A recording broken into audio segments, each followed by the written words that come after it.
Čurju72. Safilmēju pirmīt video, ka man vajadzētu palīgstrādnieku, kas man palīdz tur kaut kādu katlu laukos ienest mājā un tā tālāk, tur nopakulot trubus vai kaut, nieka darbus tāds, iztīrīt pagalmu, un ka es būtu gatavs 50 eiro dienā maksāt, un man dažādi speciālisti raksta, tu vispārībā figel, tā nav nekāda alga un tā tālāk.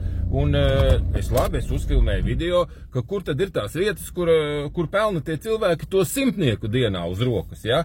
Un tur ļoti daudzi komentē, gan Facebookā, gan YouTube'ā, komentē, ka, tādas vietas ir pa pilnam un tā tālāk. Tas sanāk ko? Bet tādā pašā laikā visi šie te aizbraucēji, viņi saka, ka Latvijā sūdīgi ar tām algām. Un sanāk tas tā kā, krieviski sakot, nesastikovačka.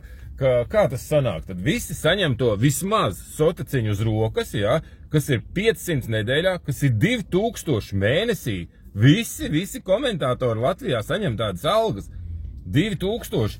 Pa 2000 nevar dzīvot, pa 2000 var braukt ar pilnīgi jaunu tiguānu un, es nezinu, dzīvot mājā reāli un ēst skaja lielveikalā ēdienus un tā viss, es nezinu, tas izklausās pēc mega, tā kā nevar saprast tie komentātori, man liekas, ka viņi vienkārši grib mani kaitināt, saproties, tāpēc viņi raksta tādas lietas, čoms, boltists izbrauca. Kā tad īsti ir? Tad Latvijā ņifigā nevar nopelnīt, vai Latvijā stabili sotaks uz rokas visiem sanāk? Kā tur ir? Ieraksti komentārā.